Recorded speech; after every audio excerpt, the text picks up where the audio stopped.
En fin, mirando, decía yo, al mercado, mirando a lo que está ocurriendo en clave económica, Pablo Gil, analista jefe de XTB. Entramos en una semana crítica para negociar ese techo de deuda que tiene que ampliarse sí o sí en Estados Unidos.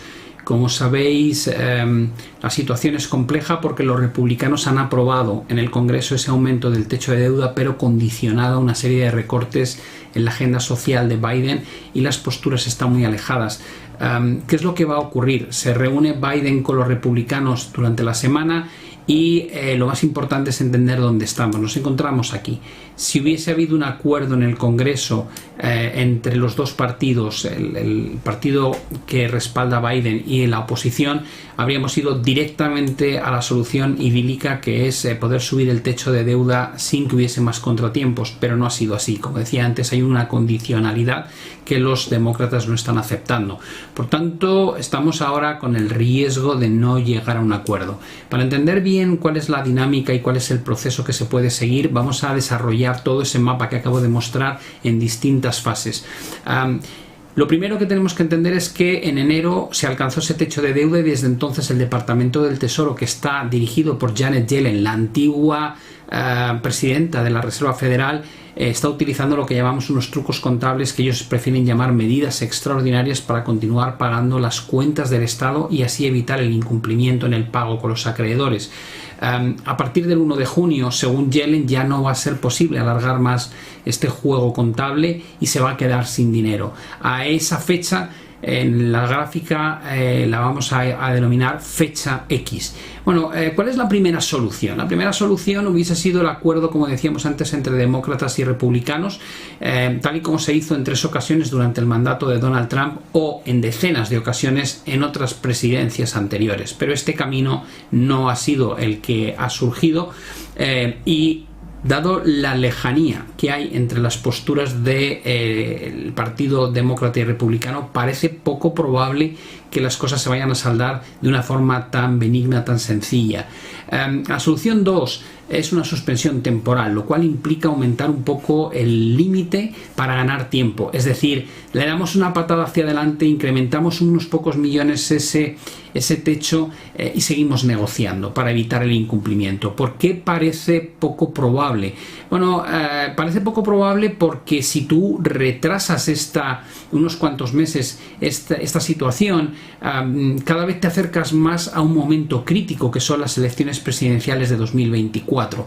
Es decir, que si no llevas a cabo una solución ahora, probablemente se va a convertir en un arma política para desbancar en este caso a Biden, y los demócratas son plenamente conscientes de este riesgo y por tanto no creo que estén muy dispuestos a buscar la solución de patada hacia adelante. Ya trataremos con este problema más adentro de 2023 o incluso iniciado 2024.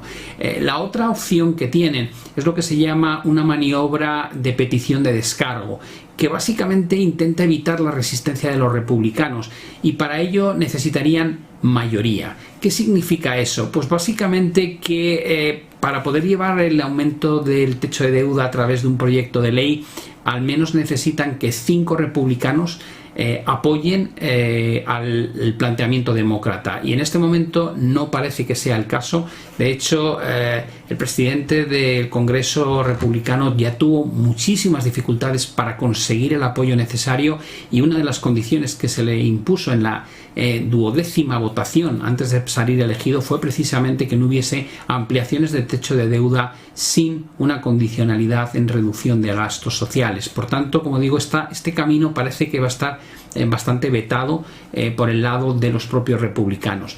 La cuarta solución posible, que fue lo que ocurrió en 2011, es que los legisladores lleven el debate hasta la fecha límite y en el último minuto, viendo la reacción que tiene el mercado, decidan que es preferible dar su brazo a torcer. ¿De qué estamos hablando? Bueno, en 2011 el S&P 500 en tan solo un mes bajó un 20% y fue el arma que desatascó las negociaciones. Pero como veis, el problema de llevarlo al límite es que no es una solución que no tenga un coste, ¿no? Y podría provocar desasosiego en los mercados, problemas en la financiación de Estados Unidos con un coste de la deuda más alta, preocupación entre los acreedores internacionales, etcétera, etcétera.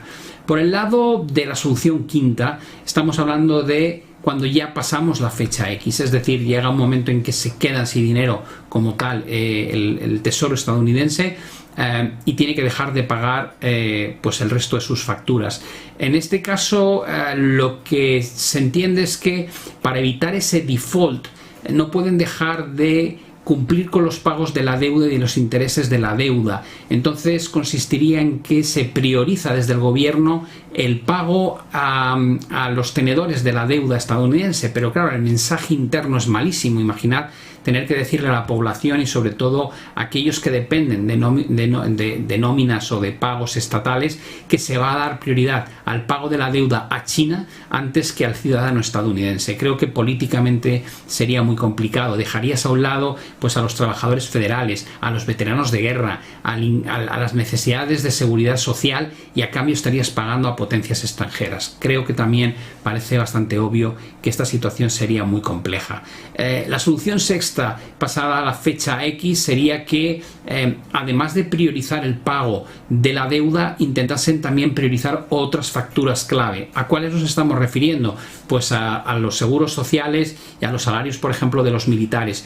¿Qué es lo que ocurre? Que Janet Yellen dice que no es tan sencillo, que no se puede abrir y cerrar un grifo en el caso de los pagos a distintas instituciones o empleados federales, que el sistema no está pensado para eso y por tanto hay problemas técnicos muy severos para poder llevar a cabo esa decisión granular de a quién se le paga y a quién no. La solución séptima, pasada la fecha X, es que el gobierno va pagando los pagos retrasados hasta quedarse sin dinero. Es decir, toma la prioridad de qué es lo primero que hay que pagar y va haciendo el ejercicio de abonar a sus acreedores hasta que se queda sin fondos. Eso significa que habría retrasos en los pagos tanto a personal como a instituciones gubernamentales. Y si tú no priorizas el pago de la deuda, quiere decir que una parte de los pocos recursos que te quedan van a parar a partidas que no tienen que ver con la devolución del principal y el pago de intereses, lo cual probablemente acercaría aún más la fecha del incumplimiento o default de la deuda del gobierno, lo cual es justo uno de los mayores miedos que ahora mismo hay en los mercados. Soluciones más creativas, pero a su vez mucho más complejas. Alguien decía entre los economistas que asesoran a la Casa Blanca, ¿y por qué no emitimos una nueva moneda por valor de 1 billón y lo depositamos en la Reserva Federal y que sea la Reserva Federal la que inyecte efectivo al gobierno para que pueda hacer frente a sus pagos? Y dices, bueno, en ese caso te vas a encontrar con un impacto muy negativo en el dólar. Si Estados Unidos acuñase una nueva moneda, probablemente el dólar se hundiría, lo cual dejaría en una situación muy complicada a Estados Unidos como primera potencia económica del mundo. Otra solución también creativa, pero que no deja de ser problemática, es acogerse a la enmienda 14, que dice que Estados Unidos debe honrar el pago de sus deudas, lo que permitiría ampliar el techo de deuda por decreto presidencial. ¿Cuál es el problema ahí? Bueno, pues que empiezas a crear un precedente peligrosísimo a nivel legislativo, ¿no? De ya no necesitas a los dos partidos principales de Estados Unidos para tomar decisiones tan importantes como estas, con lo cual es muy probable también que nadie quiera abrir esta caja de Pandora.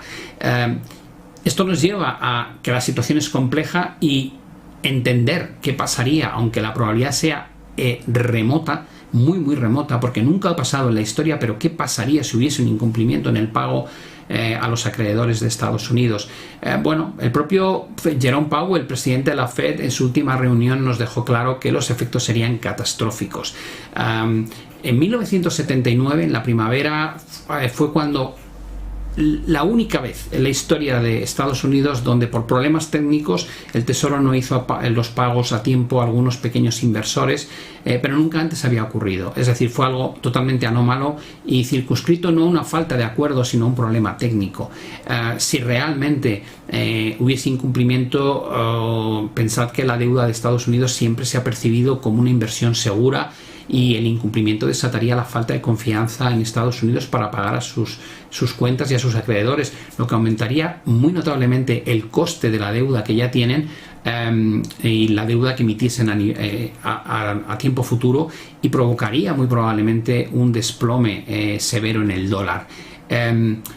En este entorno y sabiendo lo que ocurrió en 2011, que simplemente con una bajada de rating de AAA a AA+, hubo una caída de un 20% en el S&P 500 en tan solo un mes, si en este caso estuviésemos hablando de una situación de incumplimiento o default, probablemente los mercados financieros se hundirían y el coste de todo ello sería mucho mayor que el ponerse de acuerdo entre demócratas y republicanos.